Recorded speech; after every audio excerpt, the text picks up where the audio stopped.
చేస్తున్నారు అనేది ఇక్కడ ఆలోచించవలసినటువంటి అంశంని మనం చేస్తున్నాం. అందుకే చంద్రబాబు నాయుడు గారిని మోసం చేసేటటువంటి ముఖ్యమంత్రి అని పదే పదే మేము అంటుంటే ఆయన కోపం వస్తుంది. కానీ ఏమిటి మోసాలు? మీరు ఢిల్లీ వెళ్ళారు, ఢిల్లీలో బనకచర్ల గురించి మాట్లాడుతూ ఉన్నారు, పర్మిషన్ తీసుకొచ్చేస్తామన్నారు, సొరకాయలు కోసినట్టు కోసేశారు. కానీ తీరా చూస్తేనేమో ఉభయ రాష్ట్రాలు నాకు సమానమే, వాళ్ళ తెలంగాణ అభివృద్ధి కూడా నాకు ఎంత భాగం, కాబట్టి నేను వీటి గురించి పెద్ద పట్టించుకోను అని చెప్పేటటువంటి సందేశాన్ని మీరు ఇచ్చేటటువంటి ప్రయత్నం చేస్తుంటే, రాష్ట్ర ఇరిగేషన్ శాఖ మంత్రి గారు రామానాయుడు గారు మాత్రం అద్భుతం, అమోఘం, లోపల బాగా చర్చ జరిగింది, ఒక కమిటీ వేసేసాము, కొన్ని తీర్మానాలు జరుగుతాయి, జరిగిన తర్వాత పోలవరం బనకచర్ల గురించి మేము రోడ్ మ్యాప్ ఇచ్చేస్తామని డప్పాలు కొట్టేటటువంటి పరిస్థితికి మీరు ఎందుకు దిగజారిపోయారనేది ఇక్కడ ప్రధానంగా నేను రాష్ట్ర ప్రజానీకానికి చెప్పదలుచుకున్నాయని మనవి చేస్తున్నా. ఎప్పుడు కూడా మీరు ఒకసారి ఇక్కడ ఒకటి గుర్తు చేస్తా, ఎప్పుడు కూడా ఈ రేవంత్ రెడ్డి గారు చంద్రబాబు నాయుడు గారు కలుసుకుంటుంటారు అంటే ఇలా సమావేశాల ద్వారా అంతా తూతు మంత్రం తుమ్మకాయ మంత్రం ఏం ఉండదు. మీకు ఒకటి గుర్తు చేస్తా రాష్ట్ర ప్రజానీకానికి, చంద్రబాబు నాయుడు గారి ప్రభుత్వం, కూటమి ప్రభుత్వం అధికారంలోకి వచ్చిన తర్వాత అక్కడ రేవంత్ రెడ్డి గారు కాంగ్రెస్ పార్టీ ముఖ్యమంత్రి అయిన తర్వాత గత సంవత్సరం 7/7/24 గత సంవత్సరం ఇదే మాసంలో 7వ తారీఖున ప్రగతి భవన్లో సమావేశమయ్యారు ఇద్దరు ముఖ్యమంత్రులు. గుర్తుందో లేదో మీకు? రాష్ట్ర ప్రజానీకానికి గుర్తు చేస్తున్నా. దానిలో ఏం చెప్పారంటే, విభజన సమస్యల పరిష్కారానికి మేము సమావేశమయ్యాం. ఇక్కడ నుంచి కొంతమంది మంత్రులు, అక్కడి నుంచి కొంతమంది మంత్రులు, పెద్ద ఆర్భాటం, టీవీలన్నీ మోగిపోయాయి. విభజన సమస్యలు పరిష్కారం కోసం మేము సమావేశమయ్యామని పెట్టారు. చివరికి ఏమొచ్చిందయ్యా సమావేశం అంటే? ఏమి రాలా. విభజన సమస్యల పరిష్కారం కోసం కమిటీ వేస్తాం, త్వరలో తేల్చేస్తాం అన్నారు. ఏం తేల్చారు అని అడుగుతా ఉన్నా. నారా చంద్రబాబు నాయుడు గారు సంవత్సరం అయిపోయింది, ఇవాళ 17/7/25 7/7/24 మీరు సమావేశమయ్యారంటే 6వ తారీఖు సమావేశమయ్యారు. సొరకాయలు కోసినట్టు కోసేశారు. ఒక ఉపసంఘం వేసేస్తామన్నారు, ఇద్దరు సమస్యలు పరిష్కారం చేసేస్తామన్నారు. వాళ్ళు బ్రహ్మాండంగా 2-3 ప్రశ్నలు అడిగారు. అయ్యా తిరుపతి గుళ్ళో కూడా మాకు వాటా కావాలన్నారు, సీ కోస్ట్లో కూడా మాకు వాటా కావాలన్నారు. నోరు మూసుకొచ్చేశారు. ఇంతవరకు సుయ్యి లేదు, సయ్యి లేదు. ఇది అంతే. బనకచర్ల పోలవరం ప్రాజెక్ట్ మేము పర్మిషన్ తీసుకొచ్చేస్తాం, ఇద్దరు ముఖ్యమంత్రులు కూర్చుంటున్నాం, ఈ నీటి భాగాలన్నీ తేల్చేస్తాం అన్నారు. ఏమీ లేదు, సుయ్యి లేదు, సయ్యి లేదు. ఊరికినే ఆర్భాటం ఎక్కువ తప్ప ఏ విధమైన కార్యక్రమం చేయకోకుండా చంద్రబాబు నాయుడు గారు ఊరికినే డప్పాలు కొట్టే కార్యక్రమం, వారి పత్రికలేమో ఆహా ఓహో అని భజన చేసే కార్యక్రమానికి దిగజారిపోయి రాష్ట్ర ప్రజానీకాన్ని మోసం చేసేటటువంటి కార్యక్రమాలు ఇవాళ చంద్రబాబు నాయుడు గారు చేస్తున్నారనే దానికి ఇది ఒక పచ్చి ఉదాహరణగా నేను చెప్పదలుచుకున్నాను. అంతేకాదు, పోలవరం బనకచర్ల ఈ ప్రాజెక్టుకు మేము వ్యతిరేకం కాదు.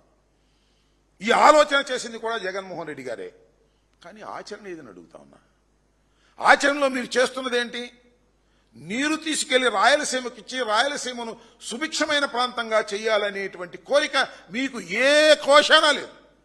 ఇందాకే హంద్రినీవా ప్రాజెక్ట్ దగ్గర నీళ్లు వదులుతున్నాడు చంద్రబాబు నాయుడు గారు. వదిలి పెద్ద మీటింగ్ చెప్పాడు. ఆయన ఏం చెప్పాడు తెలుసా? రాయలసీమను సస్యశ్యామలం చేసేటటువంటి బాధ్యత నేను తీసుకుంటాను, నన్ను నమ్మండి, నేను హామీ ఇస్తున్నాను అంటున్నాడు. ఏమి హామీ అండి? నాకు అర్థం కాలేదు. నువ్వు 14 సంవత్సరాలు ముఖ్యమంత్రిగా చేసావు, ఇంతకు ముందు కొత్తగా వచ్చినవి కాదు. ఏ రాయలసీమ ప్రాజెక్టు నువ్వు చేసావంటున్నా? డాక్టర్ వైఎస్ రాజశేఖర రెడ్డి గారు ఆలోచన చేసిన ప్రాజెక్టులు తప్ప నువ్వు ఏదన్నా ఒక్క ప్రాజెక్ట్ చేసావా? అదేమంటే తెలుగు గంగా ఎన్టీ రామారావు అంటావు మాట్లాడితే. మా తాతలు నేతులు దాగారు, మా మూతులు వాసన చూడమన్నట్టుగా ఎన్టీ రామారావు గారి పేరు చెబుతావు తప్ప నువ్వేం చేసావని అడుగుతా ఉన్నా. ఇవాళ పోలవరం గురించి మాట్లాడుతూ ఉన్నావు. అసలు నేను ఒక్క విషయాన్ని రాష్ట్ర ప్రజానీకానికి అర్థం అవ్వాలని నేను కోరుకుంటున్నా, మేధావులకు అర్థం అవ్వాలని కోరుకుంటున్నా. అసలు పోలవరం నుంచి బనకచర్లకు నీరు తీసుకువెళ్లాలంటే నేను చెప్పిన మాట కాదు, ఆయన ప్రాజెక్టులోనే చెప్పాడు. 42 లెవెల్ ఉన్నప్పుడు మాత్రమే తీసుకువెళ్ళేటటువంటి అవకాశం ఉంది. కానీ ఇవాళ పోలవరం ప్రాజెక్టును ఎక్కడికి తీసుకొచ్చారంటే 41.15 మీటర్లకు పరిమితం చేశారు. 41.15 మీటర్లకు పరిమితం చేశారు. అక్కడ నుంచి నీళ్లు నింపాలి అంటే సుమారుగా 30,000 కోట్ల రూపాయలు కేంద్ర ప్రభుత్వం ఇవ్వాలి R&Rకి. అవి ఇవ్వమని ఎగ్గొట్టేశారు. ఇవాళ లేదు. కేవలం 41.15K చంద్రబాబు నాయుడు గారు అంగీకరించారు. కేంద్రం కూడా అంతవరకే ముగించేసింది. ఇవాళ నీకు 42 లెవెల్ నుంచి నువ్వు వాటర్ తీసుకు వెళ్ళాలి అంటే ఎలా సాధ్యపడుతుంది చెప్పండి చంద్రబాబు నాయుడు గారు అని అడుగుతా ఉన్నా. మీరేమో ఇక్కడ పోలవరం ప్రాజెక్టుని కేవలం 41.15K పరిమితం చేయడానికి అంగీకరించి కేంద్ర ప్రభుత్వం దగ్గర ఒప్పుకొని ఇవాళ మీరు పోలవరం బనకచెర్ల ప్రాజెక్టుని 42 లెవెల్ దగ్గర నుంచి వాటర్ తీసుకుంటానంటే ఎంత హాస్యాస్పదంగా ఉంటుంది చెప్పండి. నాకు అర్థం కాలేదు. దీని గురించి మీరు పట్టించుకోరు, పోలవరం గురించి పట్టించుకోరు. కాకపోతే పోలవరం గురించి కానీ బ్రహ్మాండమైన ఉపన్యాసాలు చెప్తారు. ఎందుకంటే పోలవరం మీ ఆలోచన కాదు, డాక్టర్ వైఎస్ రాజశేఖర రెడ్డి గారి ఆలోచన. అన్ని పర్మిషన్లు తీసుకొచ్చి ఆయన దాన్ని ప్రారంభించినటువంటి వ్యక్తి. ఇవాళ నేను ఇంకోటి కూడా ఈ సందర్భంగా చెప్పాలని అనుకుంటున్నా. పోలవరం ప్రాజెక్టు గురించి మా రామానాయుడు గారు, ఆ రామానాయుడు గారు వాళ్ళందరూ కూడా చాలా బ్రహ్మాండంగా చెప్తున్నారు. ఈనాళ్ళు కూడా రాశారు ఈ మధ్యన. నేను ప్రత్యేకంగా చెప్పాల్సిన అవసరం లేదు. పోలవరం ప్రాజెక్టు 20 అడుగు పూర్తి చేసేస్తామన్నాడు చంద్రబాబు నాయుడు గారు అధికారంలోకి వచ్చిన తర్వాత. కూటమి ప్రభుత్వం అధికారంలోకి వచ్చిన తర్వాత మొదటిసారిగా వెళ్లి విజిట్ చేసి 2027కు పోలవరం ప్రాజెక్టును పూర్తి చేసి జాతికి అంకితం చేస్తాను అని చెప్పాడు. కానీ మీరు ఒక్కసారి చూసినట్లయితే ఇవాళ జరుగుతున్నటువంటి పనులు ఎంత దారుణంగా ఉన్నాయంటే పోలవరం ప్రాజెక్టుని 2027కు పూర్తి చేసేటటువంటి వేగాన్ని అది అందుకోలేకపోతుంది అని సాక్షాత్తు వారి పత్రికల్లోనే రాసినటువంటి సందర్భాలు ఉన్నాయని మనవి చేస్తున్నాం. ఇది ముందుకు వెళ్ళడం లేదు.